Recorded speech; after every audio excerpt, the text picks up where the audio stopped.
Yeah, I was made fun of a lot growing up. That was one of the big factors of me like starting to lift was I wanted to be able to beat up kids. I got made fun of a lot.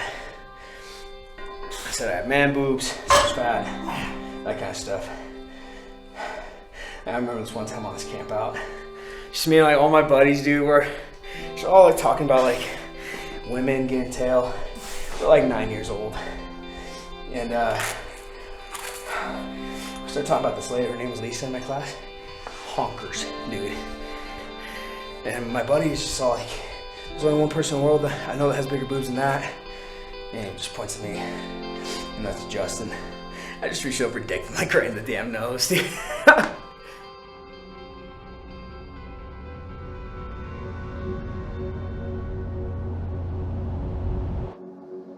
My name's Justin Pacheco from a little town in Arizona called St. David. We're about 30 miles away from the border of Mexico.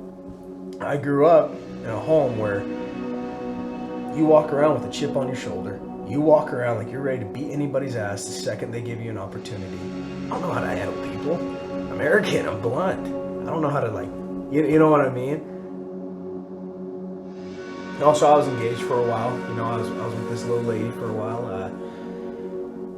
We met up here in Idaho, and things were pretty rough. Her parents don't like me at all. They thought I was white trash. I'd never be able to take care of their daughter. Just can't blame them. Looking at where I come from and stuff, can't blame them, you know. But I've always been pretty confident in myself, knowing like what I could do. And things got pretty rough up here with her family and everything, so we ran away to Arizona. And we moved into a fifth wheel outside my parents' property. Got a job working down there. And it's just the same stuff. So I'd be bringing home $400, $450 every 2 weeks. I don't think there's a time where I opened up my paycheck and I didn't cry because I just felt like a worthless pile of crap, dude. Parents just kept telling her I'd never be able to take care of her, and like I kept hearing these things, you know.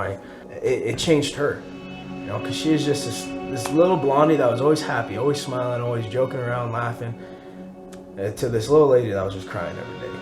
Felt so insecure, felt like she wasn't good enough for anybody. We're in a fifth wheel eating ramen noodles for every damn meal, right? She never once complained about it. But I felt worthless. I felt like I wasn't good enough for her.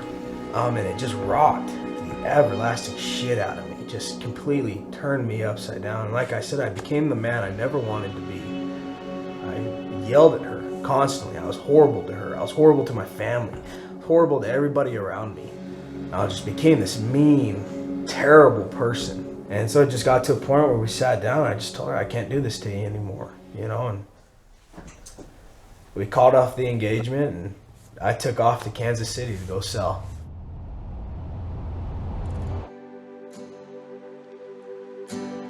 One day I was like, man, you're better than this. Like, get your ass up. I finally broke down, like, to the Lord, like, you know, feeling all the like pressures and all the heat from everything that has been happening to me throughout my life. I finally broke down and I just said, God, like, I don't get why. Like, I don't understand why this has to be like this. And things didn't get easier. I still missed that lady. I still missed my family. I still wish my family was in a different spot. I wish I was a different person, you know, like, I had to make the decisions to change my mindset and to change who I was internally. I forced myself. You know, saying like, if you want to be something different, you got to do different things. Started reading books. And probably in 3 months, I put down 12 books. You know, I started waking up 4:30 in the morning. You know, I read my scriptures. I go to my little gym I have down here. You know, and like I said, building that integrity, building up that grit. You know, the type of man I want to be. The man, life is gonna kick your ass. It is gonna knock you down. It is gonna make you feel like you are worthless. It's gonna make you feel like you can't be anything. You're gonna have tragedies in your life, letdowns, everything you can imagine. It's gonna happen. Like, that's the part of this life, is we're promised that. I wanna see how everybody rises above that. You know, and the rise above doesn't mean pain goes away. It doesn't mean hardships leave you, but it just means that every single day you choose to be a better man or a better woman. you choose to be that person that you always wanted to be. Something my dad always taught me was you failed this one, you made this mistake, you did this or that. But he said, what are you going to be now? And how are you going to rise above this right now?